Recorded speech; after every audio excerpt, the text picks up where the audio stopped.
começar a conversar com o secretário de Casa, Eduardo Xavier. Cadu, ontem foi um dia punk, viu? Acredito que para você, para todos que estavam presentes na reunião, para nós que estávamos aqui na bancada, para os empresários que a gente terminou contactando, muita coisa também pelo estado emocional que todo mundo já vem enfrentando aí, porque eu conversando com muitos amigos, construí um raciocínio que é o seguinte: há um ano, o ignorante, ele normalmente é um sujeito mais feliz, porque o fato dele não ter a informação o distancia do estresse da leitura ou dos projeção dos cenários. Há um ano atrás, todos nós imaginávamos que tudo isso duraria no máximo 1 mês, 2 meses. E, de certa forma, nós todos, em alguma escala ou média escala, terminamos aproveitando o início da época do lockdown ou do recesso anterior. Você via a gente com live, era um tom de férias, era a gente brincando e tal, porque se imaginava que nós íamos ter um problema em 2 meses. Diferentemente agora, nós temos um problema com 1 ano de existência, onde com isso a gente exauriu toda a capacidade econômica, as economias, o emocional e, sobretudo, estamos nos deparando com as consequências de perda de amigos, preocupação de leitos, preocupação de saúde e sanitária. Então, o dia ontem realmente foi muito intenso. Aí a primeira pergunta que eu lhe faço, secretário: por que a decisão de implementar um decreto tão restritivo? Vamos lá, Felinto. Você foi muito feliz, eu estava aqui escutando a conversa de vocês, já vinha no carro ouvindo. É uma tragédia que a gente está vivendo, né? A gente vive essa tragédia há 12 meses. Coincidentemente, ano passado, o primeiro decreto que a gente editou foi no dia 20 de março. Hoje é dia 18? 18. Está fazendo um ano. Um ano, quase. 2 dias de um ano. Né? Felinto, o dia de ontem foi o pior dia profissionalmente da minha vida, eu não tenho dúvida. Uma decisão que passou por mim, obviamente, muito difícil, que a gente teve que tomar, mas esse dia não teve só 24 horas, né? A gente, infelizmente, nos últimos dias, o que está acontecendo nos hospitais aqui do Rio Grande do Norte é algo surreal. A gente observa, você estava olhando ali os percentuais, quando a gente olha os percentuais, a gente vê parte do problema, né? Os percentuais de ocupação de leito. Tem a segunda parte, que é a mais cruel delas, que é a fila, né? Sim. A fila hoje já passa de 130 pessoas, eu estava olhando aqui. E outro número também, que nos últimos dias ele saltou absurdamente, são as solicitações de leitos, né? Que diariamente a gente... O bom de transparência, de ter transparência, é isso. Todo mundo aqui no Rio Grande do Norte que não quiser ser alheio ao problema, se olha esse site do Regula, ele consegue observar exatamente o que está acontecendo. E de sábado para cá, a gente teve um salto de 130, 153 solicitações de leito na segunda-feira, né? A gente... Até por você acabou de dizer, a gente está passando por isso há 12 meses. A nossa intenção era, ao máximo, proteger a economia aqui do estado, né? A gente vinha tentando, a gente vinha, inclusive, trabalhando, né? Eu faço essa interface direta com o setor produtivo aqui do estado, junto com o chefe da Casa Civil. A nossa intenção era, de fato, dar um passo a mais, né, nas medidas restritivas, mas ainda não chegar a essa medida que a gente chegou ontem. Mas tivemos alguns fatos novos aí sim durante o dia, né? Primeiro, uma interpelação do Ministério Público firme junto ao governo do estado e à Prefeitura de Natal. O Ministério Público, não só o Ministério Público Estadual, o Federal e o Ministério Público do Trabalho. A gente teve uma reunião com eles estiveram com a Prefeitura também, batendo muito forte na necessidade da gente tomar essa medida que a gente tomou, né? E o segundo fato novo, que esse talvez tenha sido, de tudo que aconteceu de ontem para hoje, a única notícia boa, se a gente pode chamar disso, foi o alinhamento. Finalmente a gente alinhou com a Prefeitura de Natal, passando uma mensagem única para a população.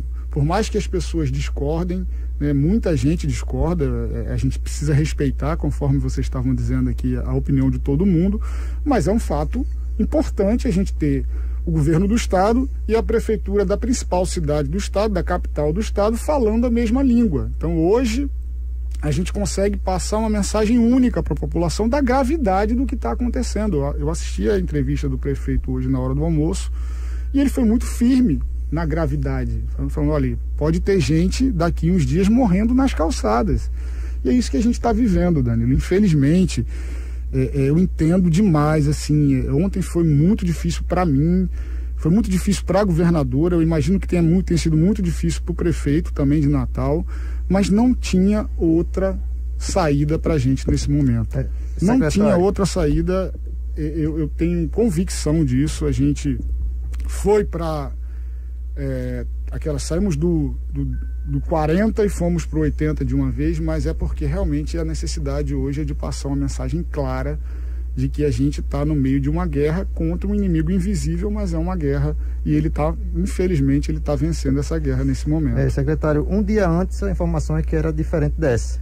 Um dia antes a informação que foi passada, inclusive foi divulgada por parte da classe produtiva aqui, é que o governo ia manter pelo menos o comércio aberto. Em 24 horas mudou tanto assim? Passou a ser tão difícil essa situação? Não mudou, Danilo, de forma alguma. O que mudou foram as circunstâncias, né? A possibilidade de uma mensagem clara e única para a população, com um decreto do governo do estado em alinhamento com a prefeitura de Natal, isso muda muito a situação. Ela passa para a sociedade, o governo do estado e a prefeitura passam uma mensagem única, né, que a gente aqui, vocês sabem disso, quem está nos ouvindo também, havia um distanciamento no que o governo passava em certos momentos do que a prefeitura passava, e aparentemente quando a ficha caiu, né, a gente conseguiu caminhar para esse decreto único de tentar nesses 14 dias. A gente vai chegar lá na frente, vocês já fizeram a pergunta se esses 14, eu vim ouvindo no carro, quer dizer, se esses 14 dias serão suficientes.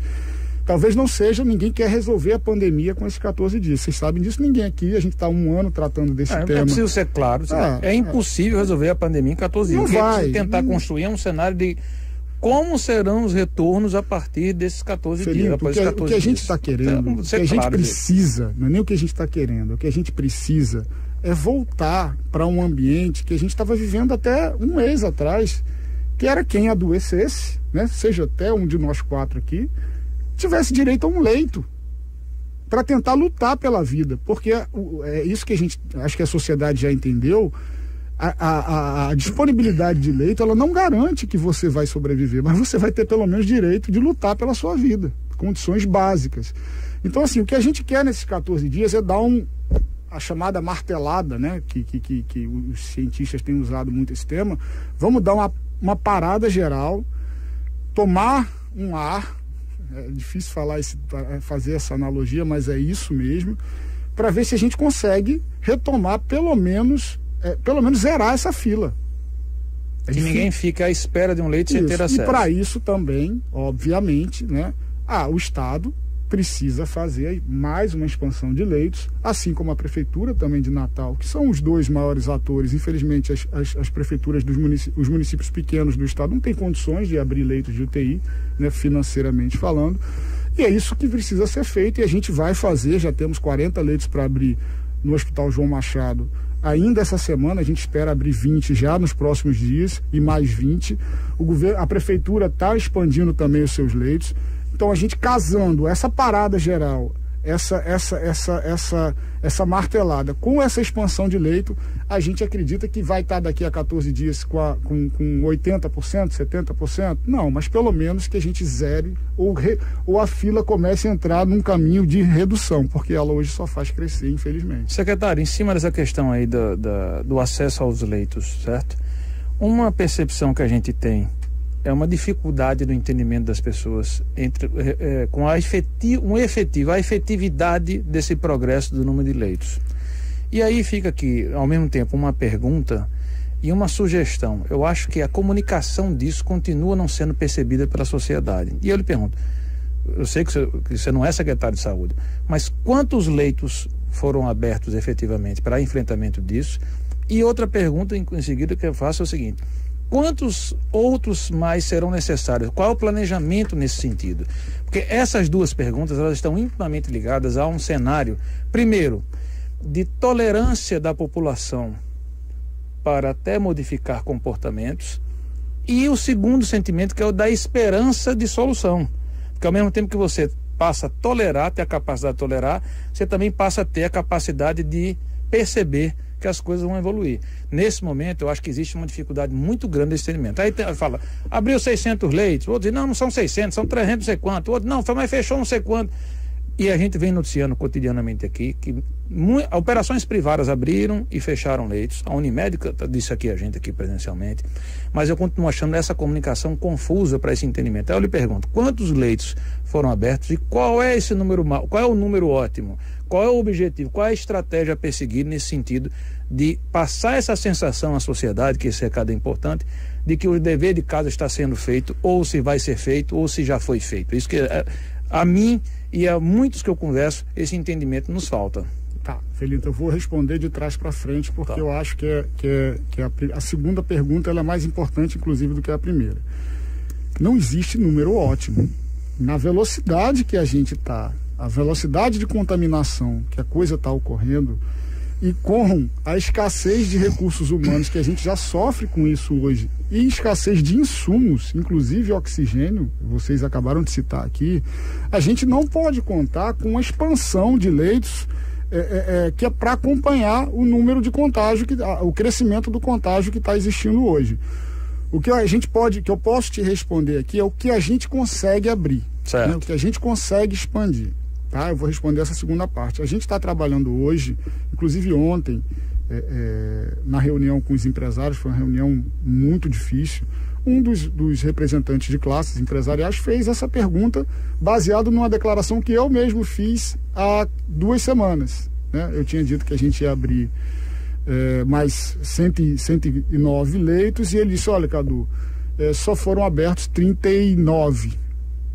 Aí eu falei, a primeira coisa que eu falei para ele, é isso mesmo.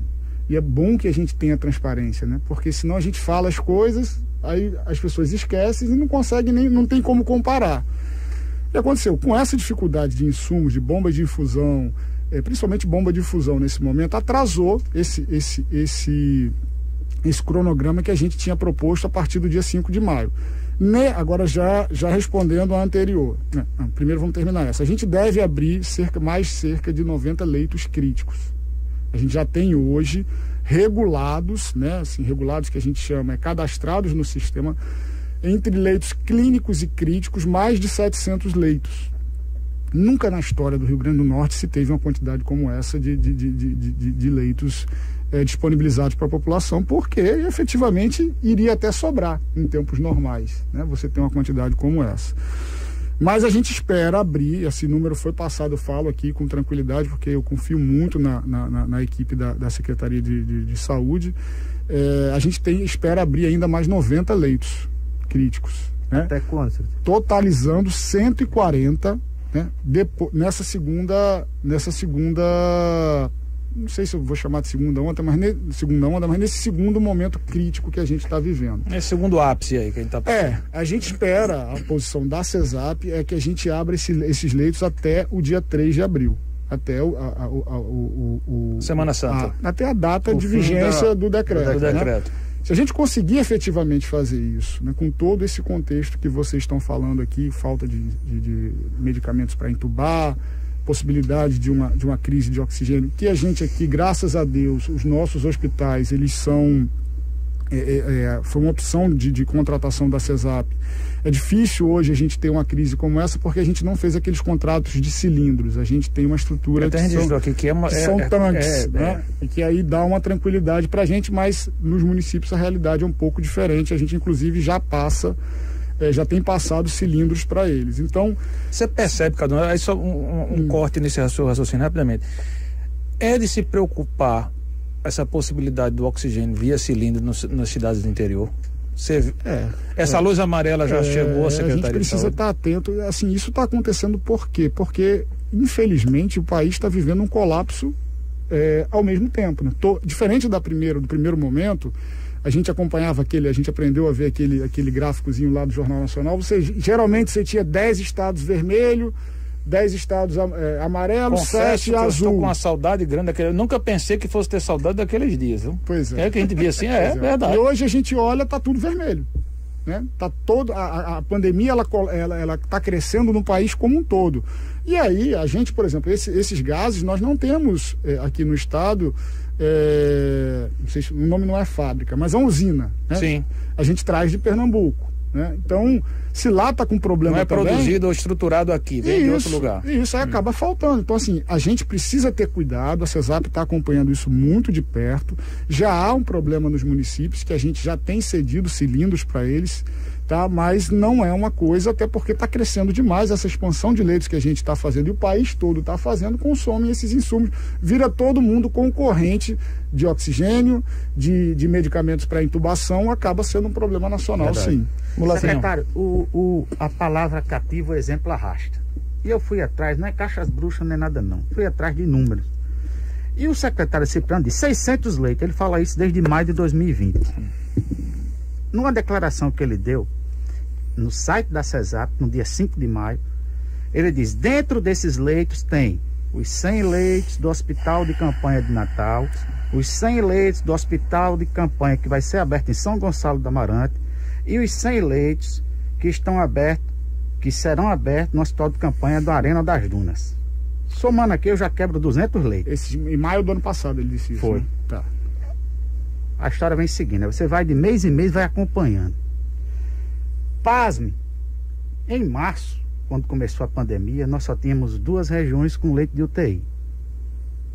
Natal não que você está apresentando esse e levantamento Mossoró. aqui. Nós temos 8 regionais de saúde. Nós temos uma crise da saúde de longa data. De décadas, verdade. De longa data. Perfeito. Eu fui secretário do governo Rosalba, ela decretou calamidade pública na saúde. Foi feita uma estrutura de reforma que, graças a Deus, descambou agora, que está sendo estruturado. O João Machado, no Valfredo e assim por diante. Bom, temos uma crise eterna de UTI. Para frente, nós vamos ter condições de montar, porque hoje, se você for no Regula, o leito crítico é o mesmo de março, 300 e poucos leito crítico. Não, discordo. Não é não? Não. Do Regula RM? Não. A gente... 360. Aí eu vou... 360, esse é o maior, isso eu falei para... Você falou agora, mais de quase 700. É o maior número durante a pandemia. A gente chegou ano passado, no momento que a gente teve mais leitos, a 322 leitos de UTI. Eu digo isso, gente, porque eu hoje, até porque uma coisa acaba levando para hoje. Hoje eu confesso que eu olho mais o Regula do que o BI de acompanhamento da arrecadação. Porque uma coisa terminou ficando intimamente ligada à outra. Eu vou já lhe fazer uma pergunta nesse sentido. Então, assim, Alexandre, desculpa. A informação é a seguinte. Ano passado, eu estava até explicando isso para a Felinho outro dia. E a outra coisa, sugira o Regula colocar número de leite e não percentual de ocupação? Porque eu não sei. Mas tem lá. Mas tem na cabeça do site. Tem lá. Aí eu vou fazer um... Vamos lá. O início do site, do portal, ele diz aqui 360 leitos Covid críticos e 396 leitos clínicos de Covid. São 756. A soma dos dois leitos aqui. Esse número há muito tempo que ele está aqui no portal. Mas a fila de 100 pessoas é para leito crítico, né? Para leito crítico. Que é o pior, né? Que é o pior, que é a situação mais grave. É o mais emergencial. Na verdade, hoje, Danilo, a gente tem, é claro, que chegou numa situação que a gente está vendo que está acontecendo nas UPAs, né? Não tem as pessoas em cadeiras, né? Então está faltando... UPA com 260% de ocupação. Está faltando leito clínico também, mas o leito para a pessoa lutar, para aquela luta final pela vida, é o leito crítico, né? Que é o que tem respirador, que tem que dar uma assistência mais intensiva. Então, Alexandre, respondendo a você efetivamente, ano passado, no momento que a gente chegou ao maior número de leitos, foram 322 de UTI. Hoje nós já temos 360. Né? Nós já temos hoje mais leitos disponibilizados do que na pior época do ano passado. Qual é a diferença? A gente, Danilo, eu tive aqui várias vezes com vocês ano passado. Quando a gente começou o processo de retomada da economia, a gente, até por imposição dos decretos que nós soltamos, a gente precisava estabelecer aqueles 80%. Verdade. Então entrou no momento de queda e a gente ainda expandindo o leito para chegar a esse percentual de 80%. Então, a diferença do ano passado para esse ano é que quando a gente teve mais leitos, no momento que a gente teve mais leitos, a gente não tinha esses leitos ocupados. A gente nunca teve 360... Quantos tem aí, Felipe? As 358... Vou pegar exato aqui. 350 pessoas internadas em UTI. A gente nunca São teve. 360 leitos críticos e 396 leitos clínicos. Eu queria, gente, essa discussão é importante para vocês cobrarem o governo, acho que é papel da imprensa fazer isso, mas eu não queria vincular, acho que a gente precisa passar essa mensagem para a população de que essa história é só abrir mais leito, porque não é. A gente não pode permitir que essa pandemia continue avançando da forma que ela está, porque a gente não vai dar conta de abrir, e vai ter sempre uma fila. E as pessoas nesse sentido, eu falei isso aqui várias vezes, e eu realmente acho que o problema não é só abrir leito, não. E eu coloquei também aqui, para ilustrar melhor isso, é que operações icônicas da iniciativa privada na saúde não estão conseguindo atender os clientes que estão pagando a isso lá. Pegue São Paulo, Hospital São Camilo, Sírio-Libanês, Albert Einstein, Beneficência Portuguesa. Não estou falando de qualquer operação. Não falta capital a esses negócios, não falta capacidade de trabalho e, sobretudo, não falta visão de negócio. Então, a gravidade realmente é numa escala que a gente nunca viu antes. Isso também não quer dizer que a responsabilidade, o papel que nos cabe perante a sociedade de informar, de cobrar, de debater é importante. Hoje no 12 em Ponto, de novo, a gente citou, teve um debate muito interessante aqui. O Valentim veio aqui pessoalmente, trouxemos uma operação de restaurante, trazendo as particularidades e os cuidados que tiveram. Cristiano estava aqui, foi um papo muito bacana, porque aquilo que eu defendo, com educação, inteligência e habilidade, todo mundo consegue conversar tudo e cada um ao final tira sua conclusão. É essa a nossa mensagem. Mas tem um adiamento do anúncio de adiamento da Voz do Brasil, volta já com uma pergunta de ordem econômica para o secretário. De acordo com a Lei número 13.644/18 de flexibilização da Voz do Brasil, exibiremos hoje a Voz do Brasil às 9 horas. ZYD 517. FM Nordeste Limitada. 98,9 MHz. Natal, Rio Grande do Norte. Uma empresa do Grupo Dial Natal. Uma empresa do Grupo Dial Natal. Uma Toro para cada versão do seu dia. Que tal garantir um carro pronto para tudo? Essa é a linha Fiat Toro, com design italiano, tração 4x4, rodas de liga leve, aro 18 e muito mais. Aproveite! Fiat Toro Freedom 1.8 Flex com desconto de até R$17 mil. Confira condições em ofertas.fiat.com.br. No trânsito, sua responsabilidade salva vidas. Estamos apresentando Repórter 98. Repórter 98. Oferecimento. Não tem plano? Tem Multimedical. E uma Toro para cada versão do seu dia. Fiat Toro Freedom 1.8 Flex com desconto de até R$17 mil. Garanta a sua. No trânsito, sua responsabilidade salva vidas. Repórter 98. Estamos de volta com o Repórter 98. Danilo Sá tem um recado aí, o recado da Nocaute para o amigo ouvinte e espectador do YouTube. Dica boa aí para a turma do Repórter 98. A Nocaute Controle de Pragas é uma empresa especializada em controle de pragas urbanas, lavagem de reservatório e sanitização de ambientes. Há mais de 10 anos no mercado, realizando serviços para a saúde ambiental. A Nocaute efetiva técnicas para controle dos micro-organismos, bactérias, fungos e vírus, através da sanitização, mantendo sua casa, apartamento ou empresa saudável.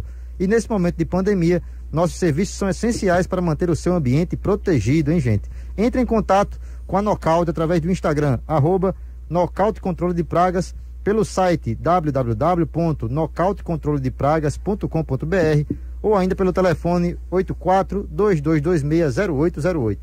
Secretário, Carlos Eduardo, uma pergunta de ordem econômica aí que começa a entrar muito na sua praia aí, certo?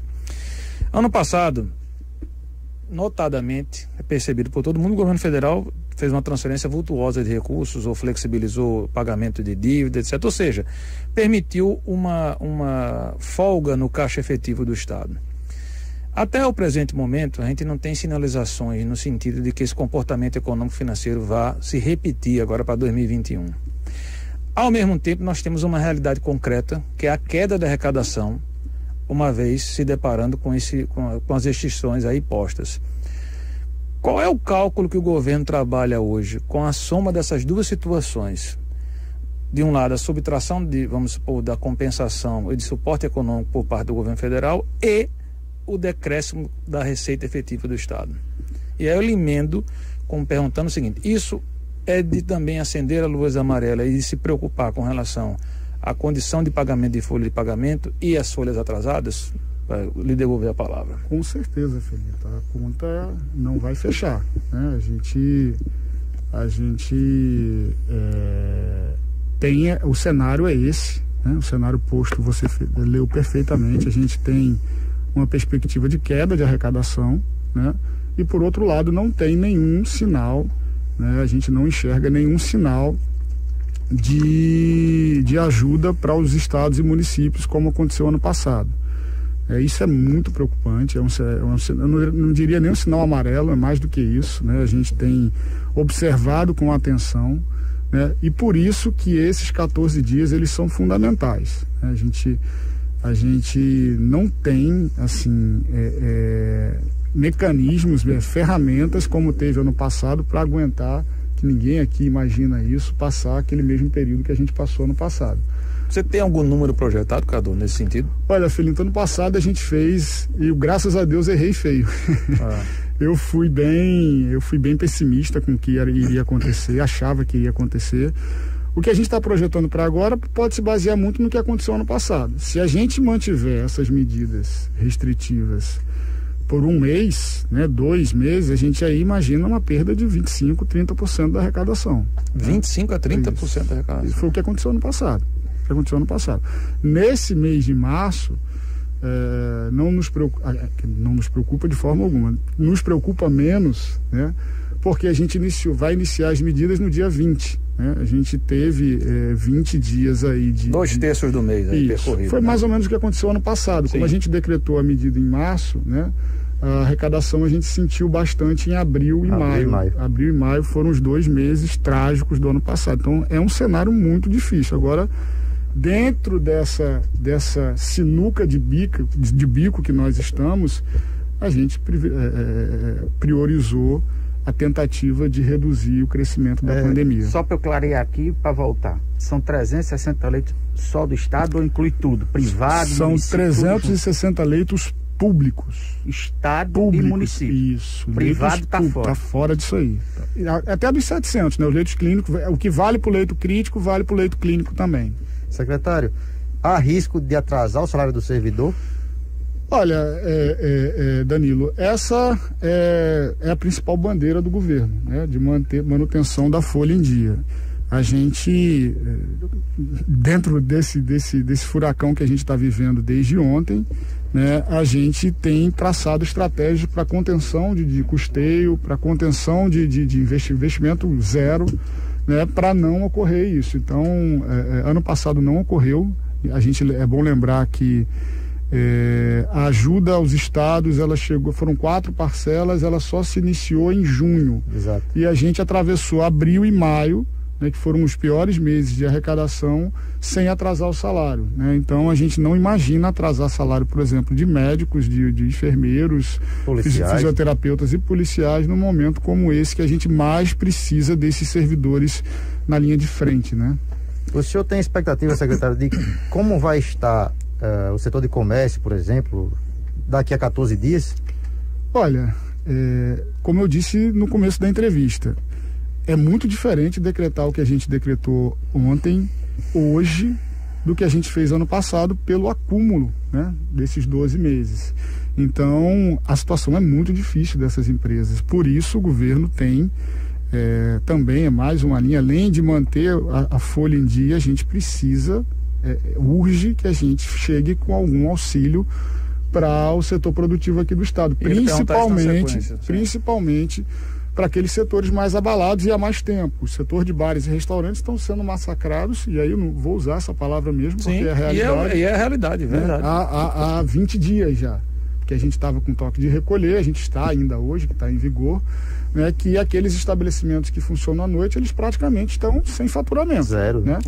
Então a gente precisa chegar a tomar medidas que venham a mitigar Eu escutei vocês falando aqui, a história da gota no oceano, mas a gente precisa de algumas gotas nesse oceano e a gente espera que também o governo federal e também as prefeituras, de alguma forma, principalmente a prefeitura aqui de Natal, chegue com alguma coisa para ajudar a atravessar esse momento. E aí a gente espera, né, com o auxílio emergencial, com a redução desse índice sanitário, dessa necessidade de leitos, que a gente viva posterior a esse período agora, que seja um período curto de 15, 20 dias, algo parecido com o que a gente viveu no ano passado também, que foi depois que a gente começou a retomar a economia, com as medidas que o governo tomou, com o auxílio emergencial, as empresas tomaram fôlego sim, e a gente espera que aconteça a mesma coisa nesse período pós segundo momento crítico da pandemia, né? Só para encerrar o negócio de folha de pagamento, quesito folha de pagamento, as folhas que estão em atraso dos servidores, esse cronograma que chegou a ser anunciado até de pagamento, ele está comprometido ou ainda está valendo o que está posto? Felito, vou ser sincero. Claro. Assim, não há ainda um comprometimento, mas dependendo do que vai acontecer, a nossa prioridade vai ser manter a folha corrente, né? A gente vai ser manter a folha corrente. Então, assim, é tudo muito incerto. Eu não vou ser aqui leviano de dizer que não corre risco. Claro que se a gente tiver esse período postergado, né, esse período prorrogado por mais tempo, e se a queda se confirmar naquele patamar que eu disse anteriormente, é muito difícil a gente cumprir esse calendário. O secretário Ademir Freire disse hoje na emissora de televisão ao vivo que iria pensar e estava estudando algumas medidas de pacote fiscal tributário para compensar o setor empresarial. O senhor que é da área da tributação, o senhor já sentou com ele, já tem alguma ideia? Isso vai apresentar nos próximos dias? Vai apresentar hoje ainda, amanhã, quinta, segunda?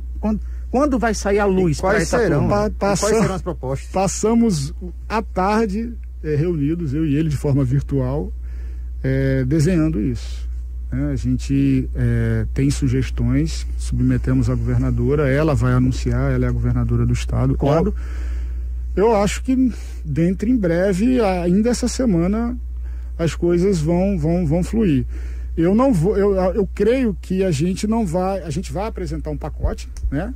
Mas eu creio que não vai se manter só nessas medidas que a gente vai anunciar. A gente vai acompanhar, né, como a gente fez ano passado, o comportamento da pandemia, para a gente ir chegando junto do setor produtivo e também das pessoas, né? É importante, eu estava escutando vocês antes, existe toda uma informalidade, essas pessoas, aquele ambulante que vendia coco na praia, ele não está podendo vender. Mas ele circulou muito em grupo do WhatsApp e o WhatsApp isso hoje, que o coco para ele é essencial, e realmente é o ganha-pão dele. Como é que ele vai fazer? O pipoqueiro da porta do colégio. Sem dúvida. É uma tragédia, gente. Agora, deixar bem claro, a gente tem intenção, vamos fazer, agora é preciso também que o governo federal também faça a sua parte, que o governo, as prefeituras também façam, para a gente chegar, fazer o Estado se unir. E eu acho que isso foi muito bom ontem, de novo, de tudo que foi ruim, de tudo que é ruim que a gente está vivendo, a mensagem única da governadora e do prefeito. Inclusive, hoje eu assisti a entrevista dos dois e ela já entrou em contato com a gente para isso. Eu tenho certeza que o prefeito já fez isso com a equipe dele, de o Estado e o município tomarem medidas em conjunto para ajudar ao setor produtivo e também as pessoas mais carentes aqui do estado. Como resgatar o elo? Porque o que a gente escutou e eu conversando com outros empresários foi de desespero, foi de desânimo, foi de angústia. E como vai resgatar esse elo do sentimento com a classe empresarial? E o sentimento de traição, que, como né? o Felipe falou ontem, era de otimismo, de superar, de cooperar, porque CDL fez campanha para o leito de TI, para respirador, todos né? fizeram. A empresa de ônibus cesta básica. Como vai religar? Como vai ter essa liga novamente? Olha, primeiro, aqui eu entendo completamente o sentimento deles. Eu imagino aquele pai de família que tem um pequeno meio de sobrevivência e agora não vai poder trazer o pão para sua casa, né? Então eu entendo, eu acho que a reação deles é parte do processo, mas são pessoas também, a gente tem uma classe empresarial aqui no estado que desde o início da pandemia a gente nunca perdeu o diálogo, mesmo nesses momentos mais difíceis, né? Houve realmente uma virada de rota, eu disse isso para eles ontem, em 24 horas, mas a gente sabe que vai sim recuperar esse laço, a gente vai passar esse momento e vamos voltar a trabalhar juntos. Inclusive esse laço não vai ser rompido assim, porque a gente criou uma equipe, a governadora determinou a criação de uma equipe desde o ano passado, que eu faço parte, para trabalhar essa pandemia.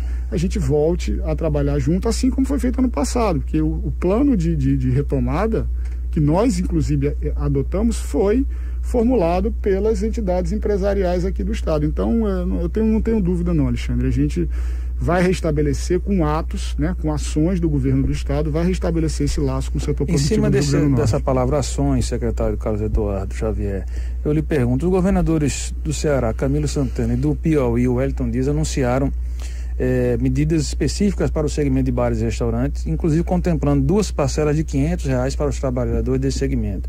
Você colocou há pouco aqui que vem tratativas com o secretário Aldemir Freire e que a governadora deve anunciar. Existe a possibilidade de um contexto nesse sentido para esse segmento? Murilo.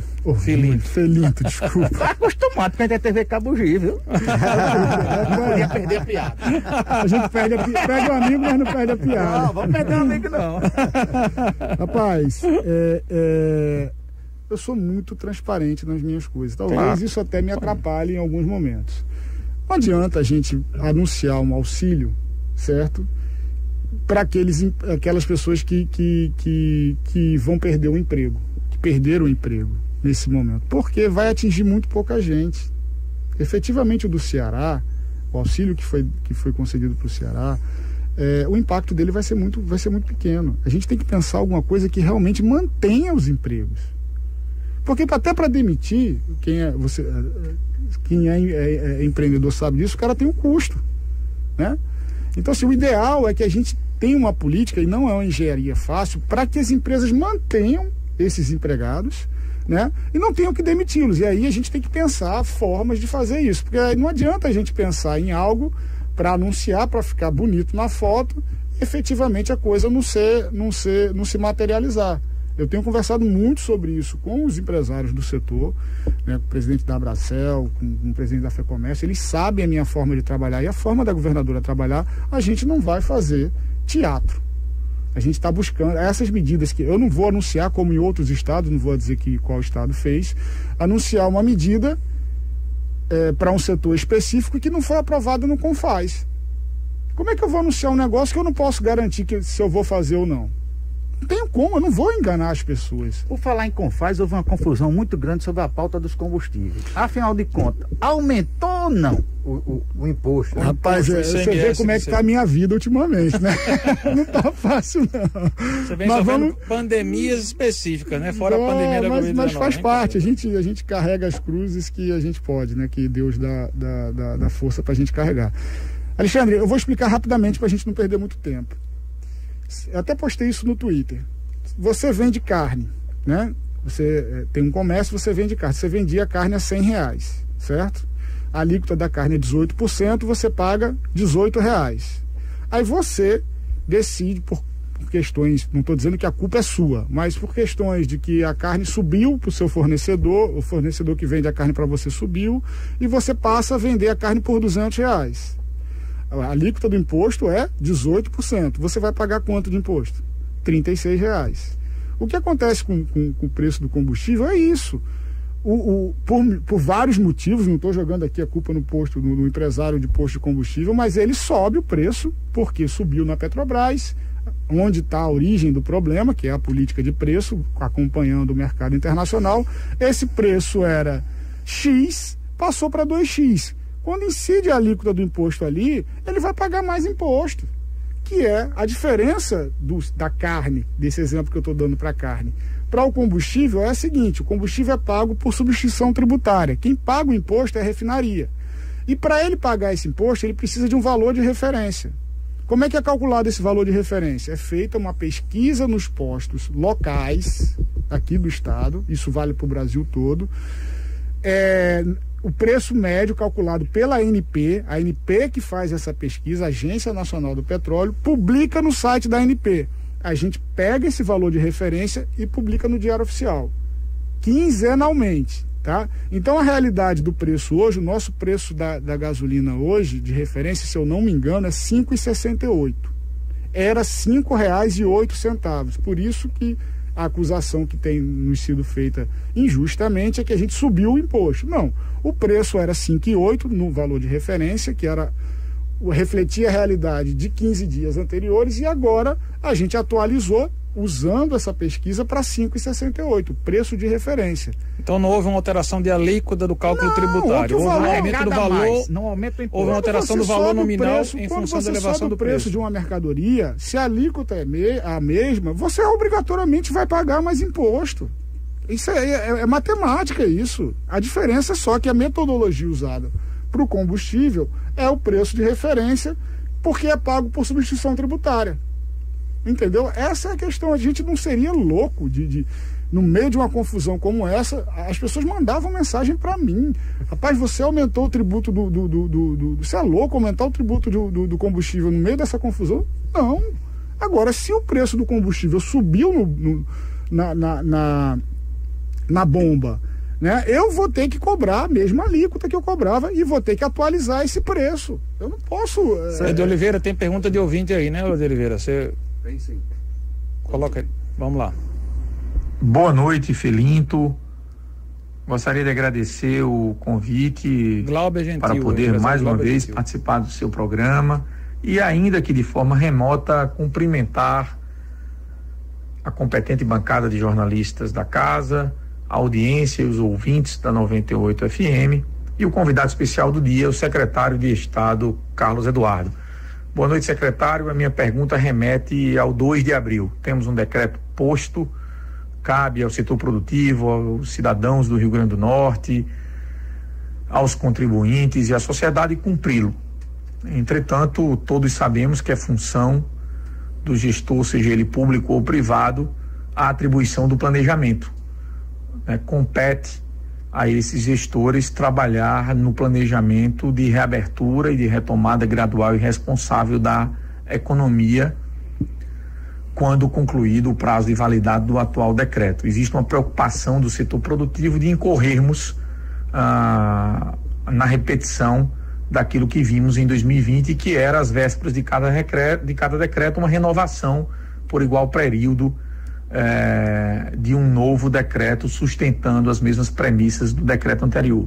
Então, quais seriam os indicadores precisos nesse momento a balizarem uma retomada gradual e responsável da economia a partir do 3 de abril de 2021? Secretário.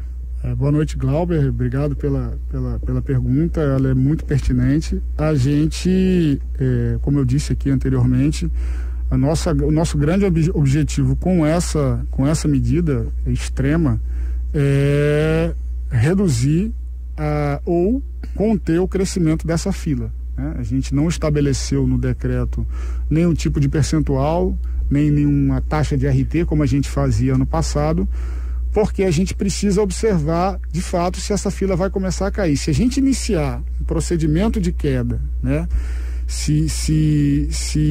mesmo que não chegue a zerar, né, que a gente consiga vislumbrar, como a gente fez ano passado, de vislumbrar uma tendência de queda, a nossa intenção é que a gente comece esse processo de retomada a partir do dia 3. Agora, para isso, a gente precisa ter esses indicadores, reduzir essa solicitação de leito diária, que está em níveis absurdos, reduzir essa fila, e aí sim a gente vai ter as condições objetivas de retomar essa economia.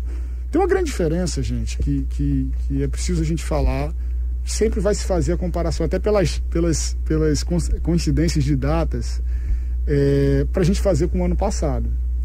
Ano passado, quando a gente tomou essa medida em 20 de março, a nossa intenção ali era a gente tem aquele SUS que Alexandre acabou de falar aqui, um SUS sucateado, né? A gente tinha leitos de UTI em Natal e Mossoró. Vamos estruturar a rede. Vamos estruturar, né? Vamos estruturar. O governo fez algumas tentativas de hospitais de campanha, não logrou êxito. Foi uma coisa boa para a gente, porque a gente conseguiu pulverizar nossa rede de assistência. Hoje a gente tem leito de UTI em Caicó, em Açu. Sem querer só lhe interromper, porque essa história da saúde, eu estou complicado com a gasolina. E o senhor falou que não seria inconsequente de aumentar. 18 estados mudaram a alíquota. Outros, são 27. Isso. Por que o estado, pensando, não manteve a alíquota anterior para aliviar para a gente? Desde que eu assumi a secretaria, a convite da governadora Fátima, eu ouço o canto da sereia dos dois lados para manipular esse dado, seja para cima ou seja para baixo. Porque o fisco, ele quer arrecadar, né? Então eu ouvi muitas vezes, quando o preço caiu, porque aconteceu já nesses 2 anos, Cadu, vamos segurar. Isso de assessores meus, porque nós auditores, eu sou auditor de carreira, a cabeça da gente, o mindset, né, o termo da moda, a gente quer arrecadar, né? Mas eu disse, gente, eu não vou manipular esse dado, nem para o bem e nem para o mal. Eu convido vocês aqui a convidar o presidente do Sindipostos, Toninho. E eu disse a ele, no momento que eu assumi, no primeiro contato que eu tive com ele, eu não conhecia, eu falei, Toninho, é o seguinte, aqui o PMPF vai ser de 15 em 15 dias, pro bem ou pro mal. Então eu não posso começar a manipular isso, Alexandre, mesmo nesse momento. Mas os outros 27 estão manipulando porque eles não seguraram. Aí eu não vou falar pelos outros. Mas no momento de 18 estados atualizaram. Os outros 9 não. Eu não sei os motivos deles. Eu não sei, eu não vou falar sobre uma coisa que eu não sei. Até que venha uma ordem da governadora, de alguém, eu não vou manipular esses dados. Então, por convicção, fica a alíquota que é pesquisada pela ANP. Eu trabalho com um objetivo técnico e um critério técnico e objetivo. Não, isso é importante para o valor, né? O que eu posso mudar, que eu estou trabalhando para isso, ao invés de usar a pesquisa da ANP, a gente usar as nossas notas fiscais eletrônicas. Entendeu? Porque aí eu vou conseguir pulverizar, porque às vezes eu não sou da ANP, né? A ANP pode estar pegando esses dados somente aqui na região da Grande Natal. E esse valor pode ser maior do que o cobrado lá em Mossoró. Então, o meu projeto sobre isso é usar as nossas notas fiscais eletrônicas, e aí eu vou conseguir calcular um preço médio que reflita a realidade em todo o estado. Eu vou pedir licença que infelizmente nosso tempo está chegando ao final, e antes disso eu preciso falar que mais que uma picape, muito mais que um SUV, essa é a linha Fiat Toro. O carro para cada versão do seu dia. Chegou a hora de você ter a sua, com design italiano, tração 4x4, roda de liga leve aro 18, conectividade fora de série com a central multimídia e muito mais. A sua Fiat Toro te espera na concessionária. E o melhor, Fiat Toro Freedom com 1.8 Flex com desconto de até R$17 mil. Isso mesmo. Confira condições em ofertas.fiat.com.br. No trânsito, sua responsabilidade salva vidas. Agradecer a presença do secretário Carlos Eduardo Xavier. Microfone para suas despedidas. Agradecer, Felinto, a vocês pelo espaço, as perguntas. Eu acho que quem é gestor público tem que responder as perguntas da imprensa, sejam elas difíceis ou não. Eu acho que esse é o espaço democrático. E agradecer pelo respeito, e eu espero que também tenha, apesar das divergências em algum momento, a gente tenha mantido uma conversa num bom nível. Com certeza.